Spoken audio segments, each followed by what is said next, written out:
Assalamualaikum warahmatullahi wabarakatuh. Hari ini kumpulan kami akan menerangkan tentang beberapa bahagian dalam hukum wada'i, iaitu as-sabab, as-syarat, al-mani' dan as-sihah wal batilan.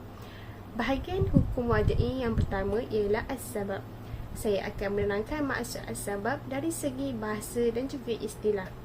As-sabab dari segi bahasa ialah apa yang disampaikan dan dimaksudkan pada sesuatu.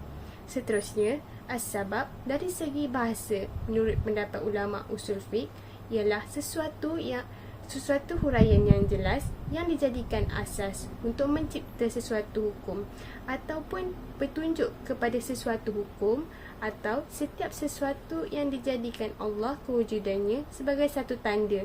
Jika tiada perkara tersebut, maka hukum ke atasnya juga tiada. Sebagai contoh, berlakunya zina telah mewajibkan hudud. Assalamualaikum warahmatullahi wabarakatuh. Saya Siti Syahirah binti Deraman, bernombor matrik 066087. Seterusnya saya akan membentangkan berkaitan sebab. Aqsamus sabab. Jika ditinjau dari perbuatan mukallaf atau bukan, maka sebab terbahagi kepada dua. Yang pertama, sebab laisa fa'lun lil mukallaf wala maqduran lahu. Sebab bukan perbuatan mukallaf dan di luar kemampuan. Dengan itu, jika didapati terdapat sebab, maka hukumnya juga ada. Sebab merupakan tanda keberadaan hukum. Contohnya, bulan Ramadan sebagai sebab wajibnya puasa. Yang kedua ialah sebab huwa fi'lun lil mukallaf wala maqduran lahu. Sebab merupakan perbuatan mukallaf dan masih dalam kemampuannya, seperti musafir menjadi sebab bolehnya berbuka atau tidak.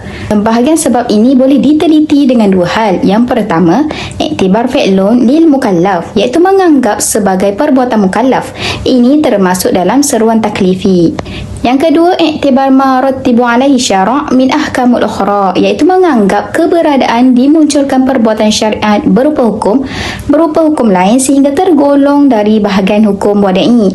Contohnya, jual beli juga harus dan termasuk dalam hukum taklifi, serta sebagai sebab ditetapkan kepemilikan penjual terhadap harga barang dan pembeli terhadap barang jualan. Demikian dikatakan hukum wada'i. Yang kasimu al-sebab aidan bi'atibaru ma yurattibu alaihi. Sebab terbahagi dari segi akibat yang ditimbulkan kepada dua bahagian. Yang pertama, sebab terhadap hukum taklifi seperti membolehkan berbuka atau tidak kepada musafir dalam perjalanan. Yang kedua, sebab kepada hukum terpengaruh daripada perbuatan mukallaf seperti jual beli, memindahkan hak pemilikan barang. Rabitul asbabu bil musababat, iaitu mengikat sebab dengan pengaruh akibat. Contohnya, kerabat menjadi sebab pembahagian harta pusaka. Syaratnya ialah meninggal pemilik harta warisan dan hidupnya ahli waris. As-sabab wal illah. Setiap illah merupakan sebab, tetapi tidak semua sebab boleh dijadikan illah. Illah menjadikan akal dapat memahami sisi pertalian antara sebab dan hukum. Illah bagi pengharaman arak disebabkan mabuk, dan perkara ini dapat merosakkan akal. Pengharaman arak ini demi menjaga kesihatan akal, manakala dalam konteks sebab pula adalah dengan mengetahui datangnya bulan Ramadan sebagai sebab wajib puasa. Dalam hal ini, akal tidak dapat mengetahui pertalian antara sebab datangnya bulan Ramadan dengan wajibnya puasa. Sekian saja, terima kasih. Seterusnya, bahagian kedua dalam hukum wada'i ialah as-syarat. Dari segi bahasa, syarat bermaksud tanda yang menjadi kelaziman dan kebiasaan. Manakala dari segi istilah, syarat membawa maksud sesuatu yang memerlukan kewujudannya untuk mewujudkan hukum yang di luar hakikat, iaitu hukum yang tidak berkaitan. Syarat ini ialah sesuatu yang menjadi penanda pada adanya sesuatu yang lain. Contohnya, jika syarat ada, belum tentu sesuatu itu ada. Akan tetapi, jika syarat itu tidak ada, maka sesuatu itu pasti tidak ada. Sebagai contoh, wuduk sebagai syarat sah solat. Apabila kita ambil wuduk, jadi kita akan solat dan itu menjadi sebahagian daripada syarat sah solat. Akan tetapi, wuduk itu bukanlah sebahagian daripada hakikat solat, dan ada kalanya kita ambil wuduk itu untuk melakukan ibadah-ibadah yang lain. Assalamualaikum warahmatullahi wabarakatuh. Saya Siti Hajah binti Aziz, bernombor matrik 065600, akan meneruskan pembentangan ini mengenai syarat dan rukun. Seterusnya, syarat dan rukun. Persamaan antara syarat dan rukun adalah syarat dan rukun itu menurut syarak menjadi landasan adanya sesuatu. Sedangkan perbezaannya adalah bahawa syarat terletak di luar hakikat. Contohnya, masalah ijab dan kabul dalam akad nikah, keduanya adalah rukun nikah kerana merupakan hakikat dari nikah itu. Sedangkan hadirnya dua orang saksi dalam akad nikah adalah syarat nikah kerana tidak termasuk hakikat dari nikah itu. Seterusnya, kita pergi kepada syarat dan sebab. Syarat dan sebab mempunyai persamaan, iaitu kedua-duanya berkaitan dengan sesuatu yang lain, yakni sesuatu itu tidak akan ada tanpa adanya syarat atau sebab. Akan tetapi, syarat atau sebab itu bukan bahagian dari hakikat sesuatu itu. Perbezaannya pula adalah sebab pasti menimbulkan akibat, iaitu musabab, kecuali jika ada penghalang, iaitu mani'. Sedangkan syarat tidak selalu menimbulkan akibat, iaitu masyru' nilai. Seterusnya, aqsam syarti. Jika kita lihat hubungan antara sebab musabab, terdapat dua syarat, iaitu syarat bagi sabab dan syarat bagi musabab. Pertama sekali, syarat bagi sabab, iaitu syarat yang menjadi penyempurna sabab, menguatkan dan menjadi sebab sampai pada musabab. Yang seterusnya, syarat bagi musabab. Contohnya, dalam masalah waris, hak waris yakni musabab yang disebabkan oleh adanya hubungan kerabat atau ikatan suami isteri. Oleh itu, harus memenuhi syarat-syarat tertentu. Okey, seterusnya jika kita lihat dari asal muasal syarat. Syarat ni syarat terdapat dua jenis, iaitu pertama syarat ja'ali dan yang kedua syarat syar'i. Syarat syar'i iaitu syarat yang berasal dari syarak yang membawa maksud sesuatu itu boleh terwujud jika memenuhi syarat yang ditetapkan syarak. Contohnya, supaya anak kecil itu boleh menguruskan sendiri hartanya, maka dia harus memenuhi syarat yang ditetapkan syarak, iaitu mencapai umur balik. Syarat ja'ali pula syarat yang dibuat atas kemahuan mukallaf. Contohnya ketika mereka bersepakat adanya syarat yang tertentu ketika berakad dan bertransaksi dalam urus niaga. Atau syarat sepihak seperti syarat yang ditetapkan oleh wakif ketika wakaf. Syarat ja'ali ni ada dua jenis. Syarat ja'ali yang pertama dikenali sebagai syarat mu'allik. Syarat ini merupakan syarat yang menjadi gantungan akad. Ia bermaksud ada tidaknya akad bergantung pada ada tidaknya syarat. Oleh itu, syarat seperti ini termasuk dalam kategori syarat bagi sabab. Contohnya, melakukan kafalah jika si penghutang tidak mampu membayar hutangnya. Syarat ja'ali yang kedua adalah syarat bersama dengan akad. Ia juga dikenali sebagai syarat al-muqtaran bil akad. Contohnya, jual beli dengan syarat pembeli menanggung harga barang atau dengan syarat penjual harus tinggal di tempat penjualan selama setahun. Sekian sahaja daripada saya. Terima kasih. Seterusnya, bahagian ketiga dalam hukum wada'i ialah al-mani', iaitu penghalang. Dari segi bahasa, al-mani' membawa maksud fa'il bagi man'u dan penghalang antara dua perkara serta menahan diri dari menghentikan sesuatu. Manakala, dari segi istilah, al-mani' membawa maksud sesuatu yang telah ditetapkan oleh syarak sebagai pencegah ataupun penghalang. Maksudnya di sini, jika mani' itu ada, maka hukum menjadi tidak ada dan sebab menjadi hilang ataupun terbatal. Assalamualaikum warahmatullahi wabarakatuh.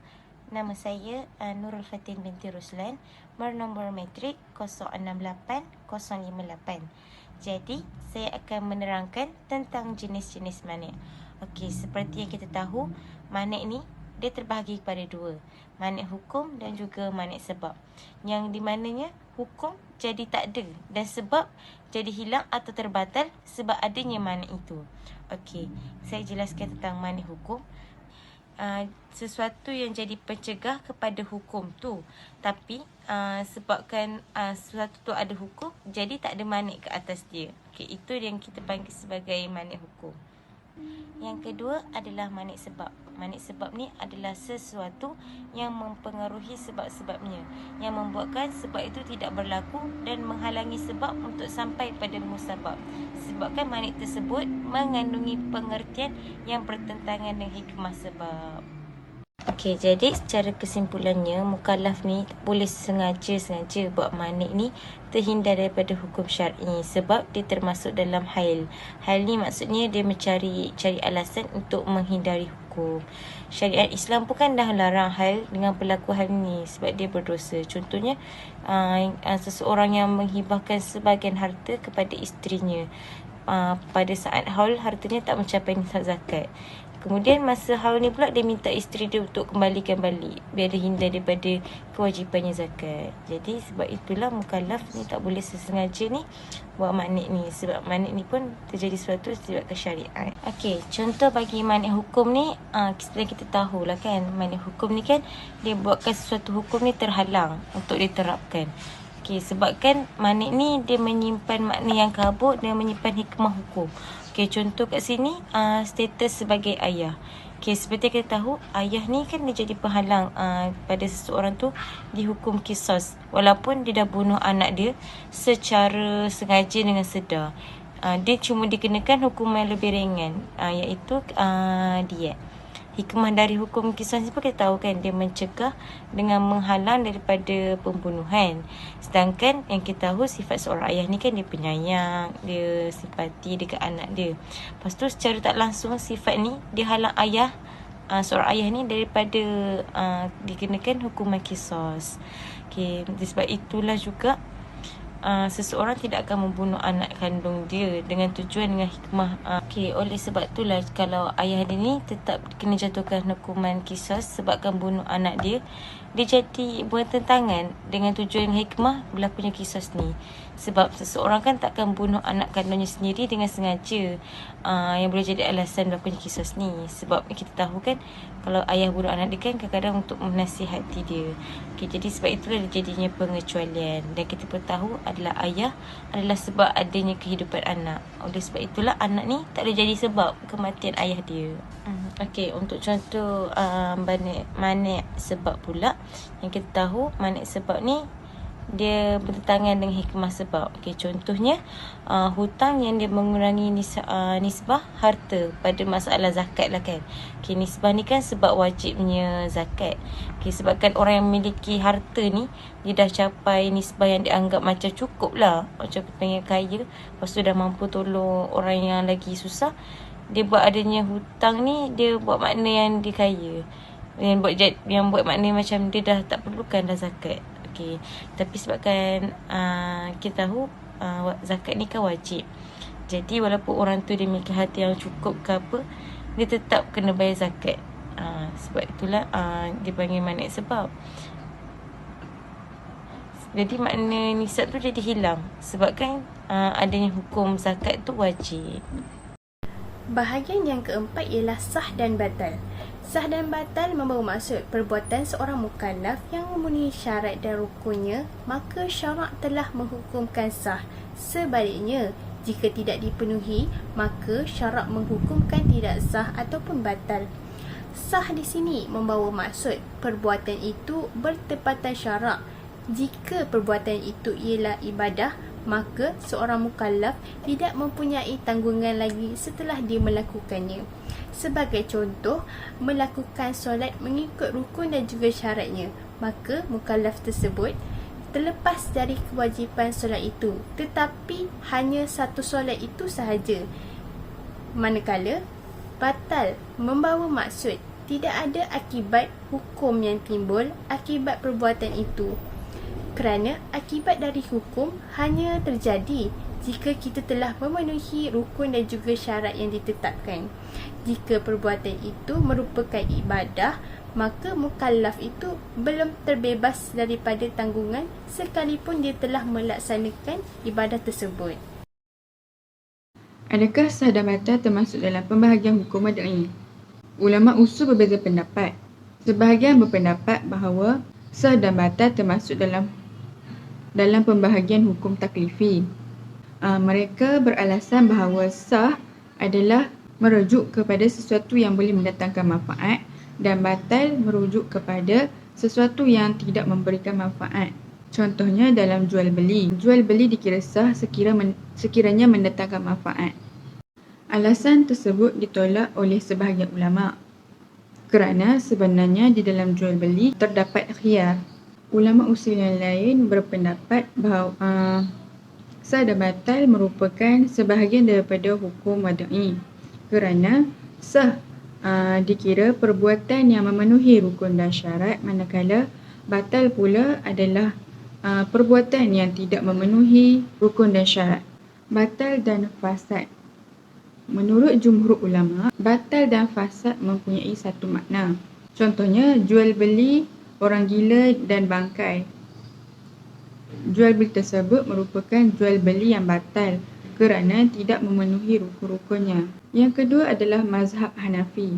Mazhab Hanafi membahagikan makna batal dan fasad kepada dua. Yang pertama ibadat, yang kedua muamalat. Dari segi ibadah dikira sebagai tidak sempurna. Contohnya solat tanpa rukuk, iaitu tidak memenuhi rukun-rukun solat.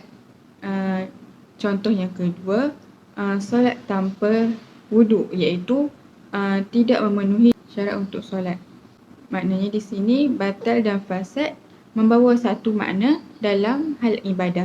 Dalam muamalat pula, batal dikira perlakuan yang tidak disyariatkan pada asal dan sifatnya, iaitu tidak memenuhi, iaitu terdapat kekurangan pada akad ketika melakukan akad dalam jual beli. Contohnya, membeli darah. Manakala dari segi fasad ataupun batal disyariatkan pada asalnya tetapi tidak disyariatkan pada sifatnya. Kekurangannya adalah yang melibatkan sifat-sifatnya, syarat-syaratnya sahaja. Seperti contoh, membeli 1 dirham bersamaan dengan 2 dirham. Hukum asalnya adalah harus jual beli mata wang, tetapi tidak dibenarkan berlakunya pertambahan nilai dalam pertukaran mata wang yang sama. Kesimpulannya, akad itu dikira batal apabila terdapat kekurangan pada rukun akad, dan fasid dikira apabila terdapat kekurangan pada sifat bukan pada akad.